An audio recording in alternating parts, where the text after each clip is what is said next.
slithered onto the sand, and the good smell went into an old pipe.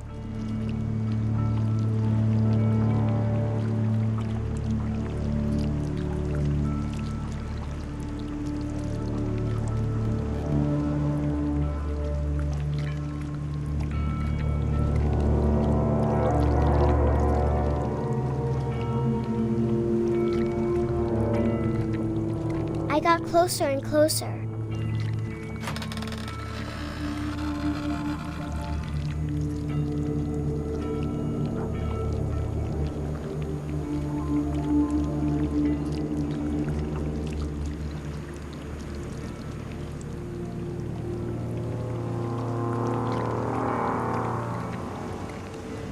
All of my stomach started growling. And suddenly, I was me again. I held my breath for a long time, but I couldn't hear anything. I think it's waiting for me to fall asleep. But it's not going to wait much longer. It needs to feed, and we both know I will be delicious.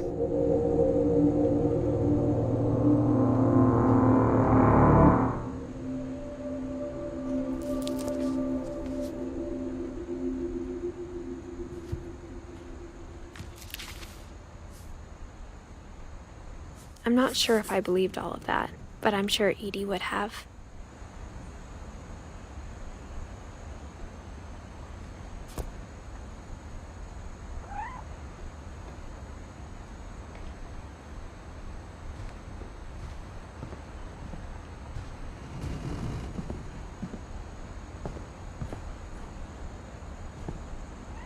I can't describe it, but I felt like some part of Molly was still here.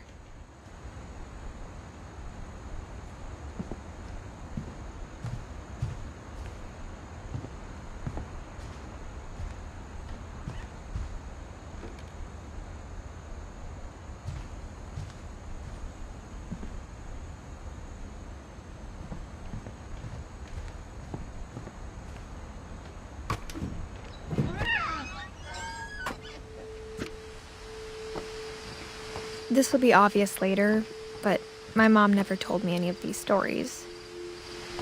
Edie would have, but Mom didn't like bringing up the past. Though, when we adopted a stray kitten, she was the one who named it Molly.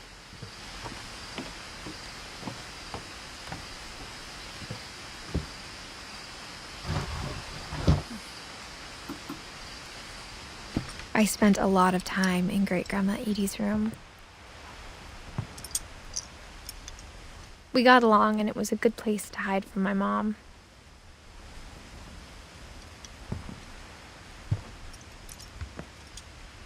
Louis died a week before we left, but Edie had already started to memorialize him. Her room was like a museum. For 500 years, the Finches have been famous throughout Norway for their fortune. And misfortune. Odin Finch buries the latest victims of the family curse, his wife Ingeborg and their newborn son, Johan.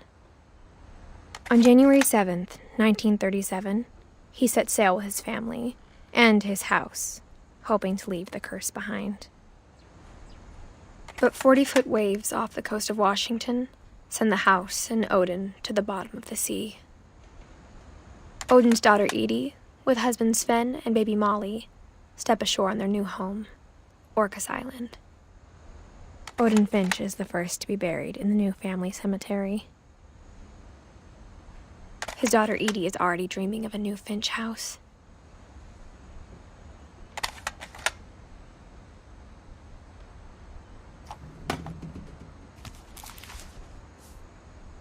Whatever's wrong with this family, it goes back a long ways.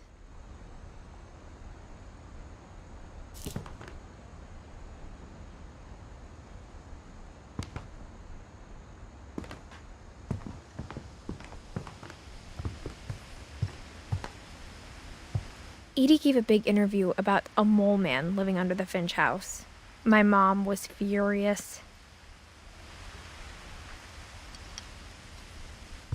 I hadn't thought of myself as Edith Jr. for a long, long time.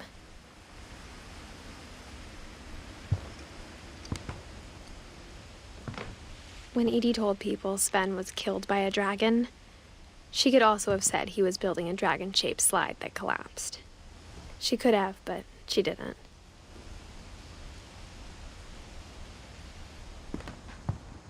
Even in her 90s, sometimes Edie seemed a lot younger than my mother.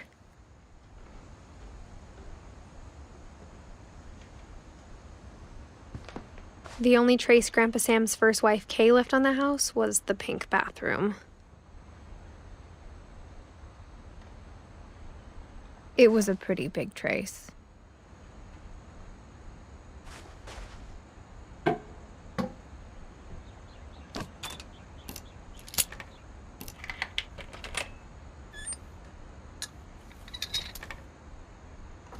There's a secret in this bathroom.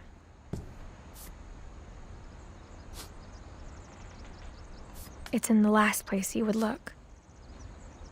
It isn't in the cupboard.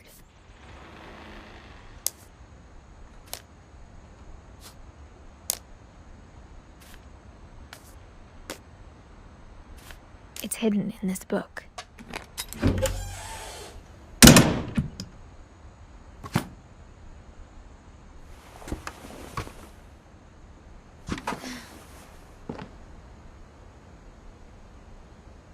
Sven gave Sam an old camera he'd refurbished. He never put it down.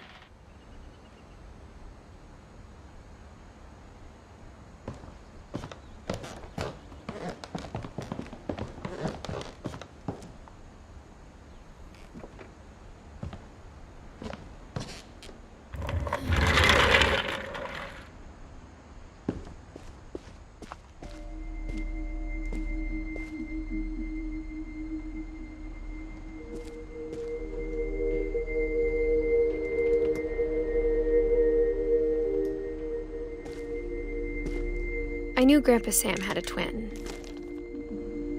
and that he never talked about him. I guess my grandpa didn't like history any more than my mom did.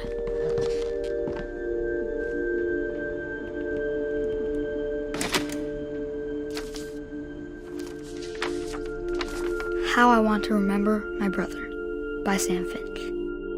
The thing I remember is that when he made up his mind, that was it.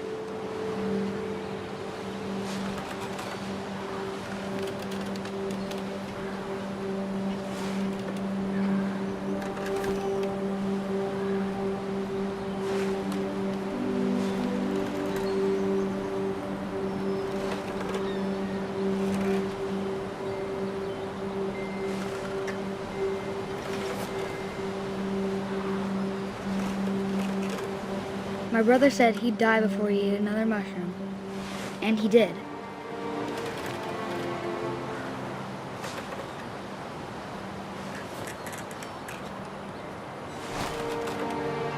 At Barbara's funeral, we swore we'd never be afraid again, and he wasn't. I think Calvin always wanted to fly.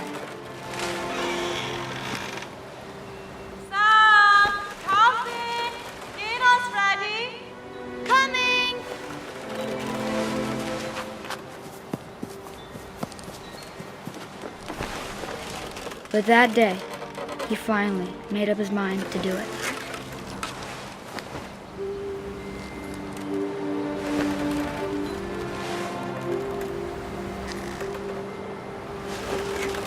I told him going around was impossible. Maybe if I hadn't said that. Alvin, I'm not gonna tell you again. Maybe if the wind hadn't picked up, then maybe he'd still be here. But I doubt it. I think he'd already made up his mind. That's what I want to remember about my brother.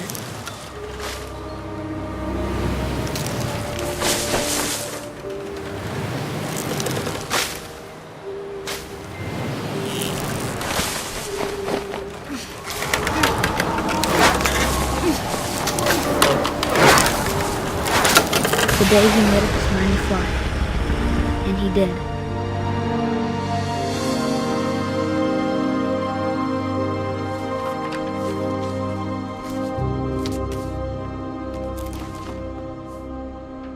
Calvin's story felt strangely familiar. When I was younger, I remember trying to do the exact same thing.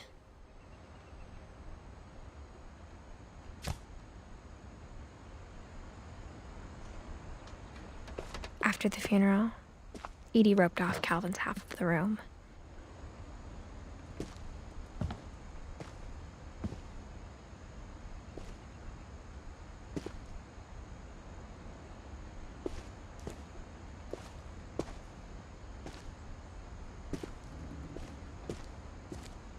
Mom said Grandpa Sam enlisted at 18 and never set foot in the room again.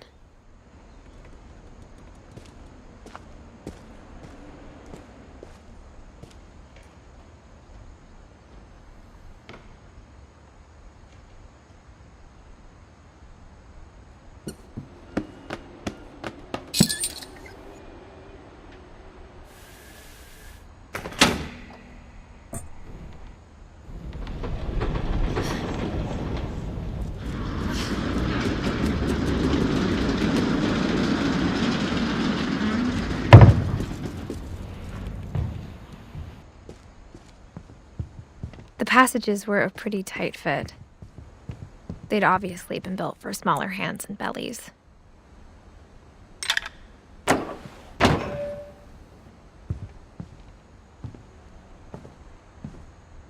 Whenever people ask me about my family, the first thing they always want to know about is Barbara.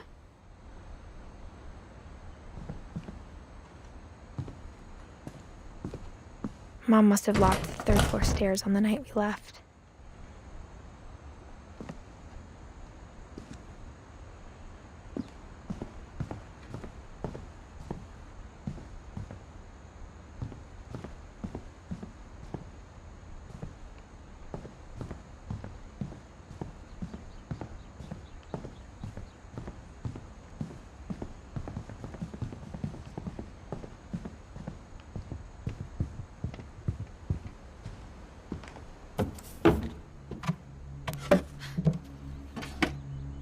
Growing up, I always thought of Barbara as a child star.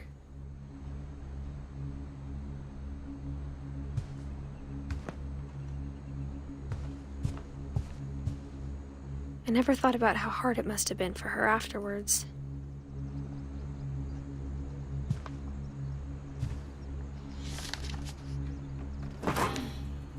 Of all the stories people wrote about Barbara's death, I'm surprised Edie saved this one.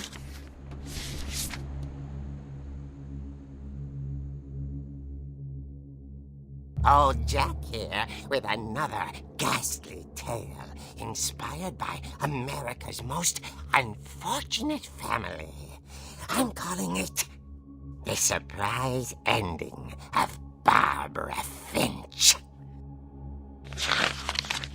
As a child star, Barbara was famous for her scream.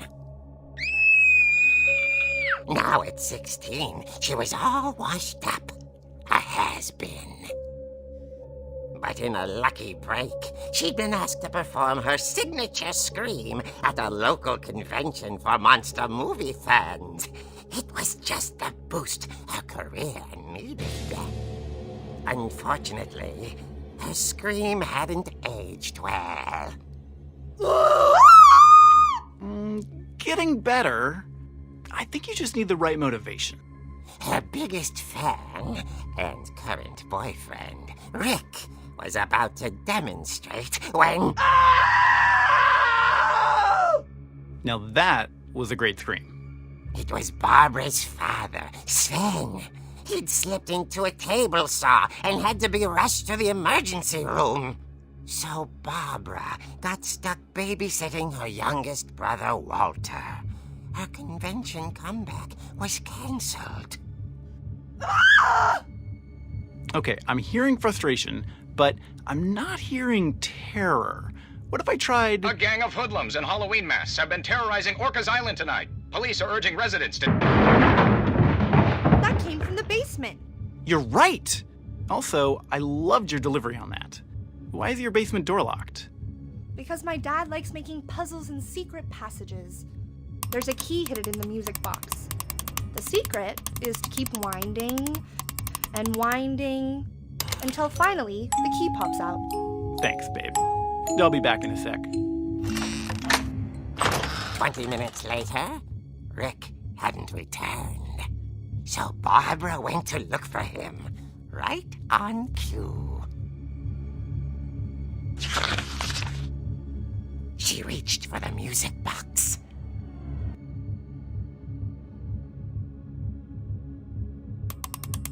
And as she wound the key, she listened for Rick, but the house was silent.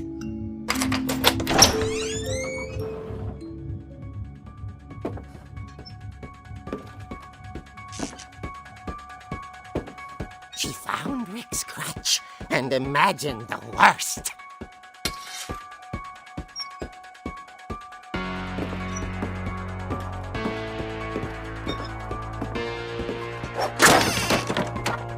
The gang's leader is the infamous Hookman killer, Dr. Carl Hamill, who impaled and then ate his family 10 years ago tonight.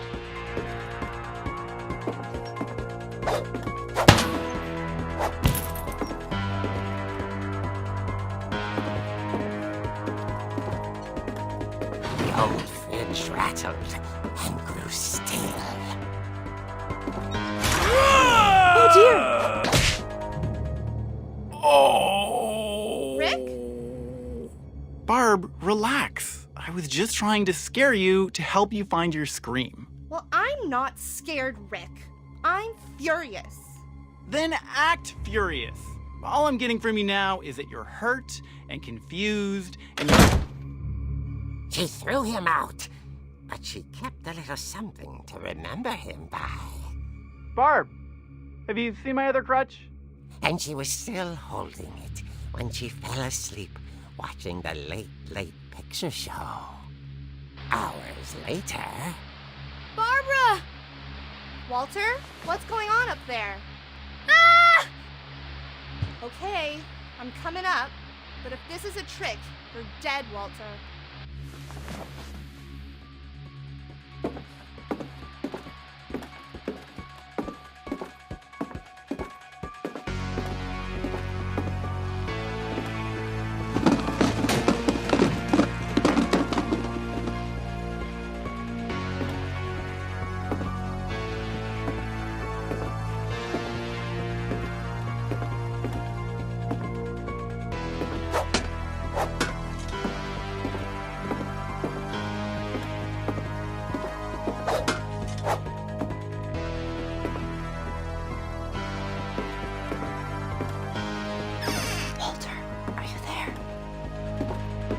Walter had vanished, but his bedside radio was still on. Orcas Island police describe the man as 6 feet tall, with a steel hook for a hand. Residents are urged to lock all doors and windows and notify the police of any suspicious activity. Barbara turned, saw the hookman, and was speechless. He was quite smashing.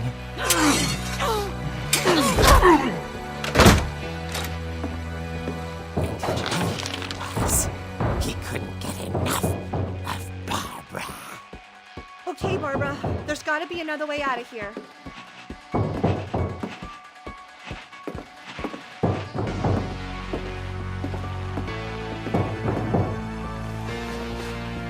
That night, she played her part beautifully.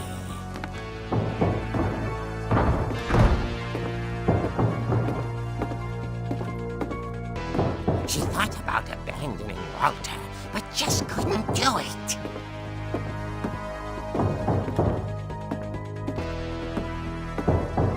Molly's door hadn't been opened in years.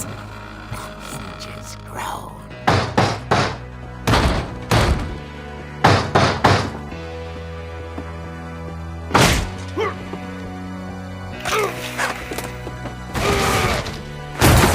Wasn't moving, but she sensed the story might not be over yet.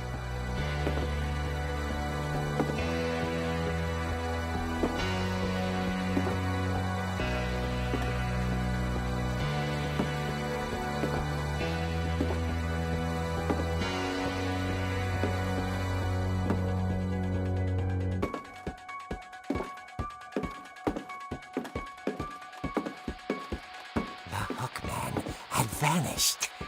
She listened for his breathing, but all she heard was...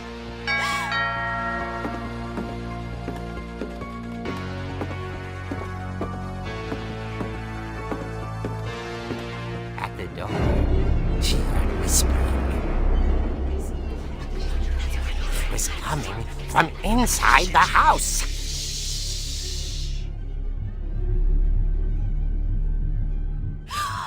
Oh dear.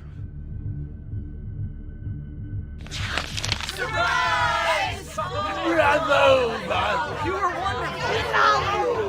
monsters had come to surprise her.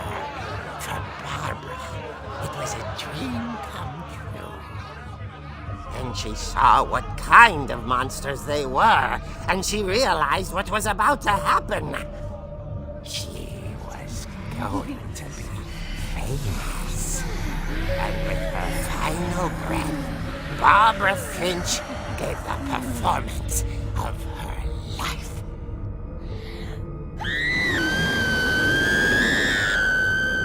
I wasn't there myself, but I hear Barbara was magnificent. Poor girl. She had a taste for stardom. But unfortunately, so did her fans. Of course, the police blamed it all on poor Rick, who disappeared the same night. And little Walter? Hiding under his bed the whole time. He took it all pretty hard, but that's another story. As for Barbara, tucked inside the music box is all they ever found of her. Her ear. Now that's what I call a real eerie tale.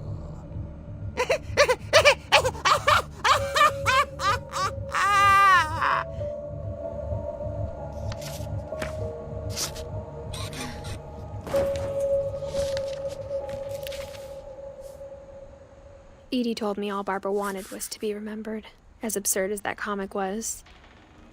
Maybe what Edie saw was a happy ending.